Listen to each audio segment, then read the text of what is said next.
வணக்கம் அன்பு தமிழ் நெஞ்சங்களே.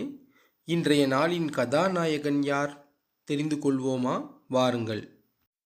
இன்றைய நாளின் கதாநாயகன் திரு சுப்புராயலு அவர்கள் பிறந்த தினம் இன்று. மலைய பெருமாள் அகரம் சுப்புராயலு சென்னை மாகாணத்தின் முதல் முதலமைச்சராவார்.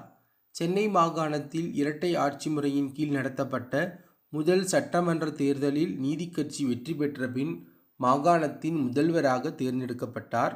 சுப்புராயலு 1912ஆம் ஆண்டு கடலூர் மாவட்ட வாரியத்தின் தலைவராக பதவி வகித்தார்.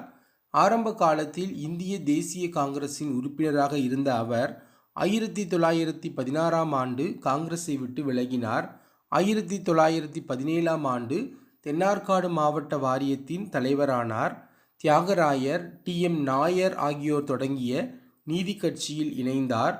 வகுப்பு வாரி இடஒதுக்கீடு கோரி சென்னை ஆளுநர் வில்லிங்டன் பிரபுவுடன் பேச்சுவார்த்தை நடத்த நியமிக்கப்பட்ட நீதிக்கட்சி குழுவில் இடம்பெற்றிருந்தார். இவர் கடலூர் மாவட்டம் மலைய பெருமாள் அகரம் எனும் சிற்றூரில் வாழ்ந்து வந்துள்ளார். இவரது இல்லம் இன்னும் அந்த சிற்றூரில் உள்ளது. இவரது நினைவாக கடலூரில் சுப்புராயலு ரெட்டியார் என்னும் பெயரில் ஒரு மணிமண்டபம் உள்ளது. இவருடைய வாழ்க்கையை இன்று நினைப்போம், வரலாறை தெரிந்து கொள்வோம்.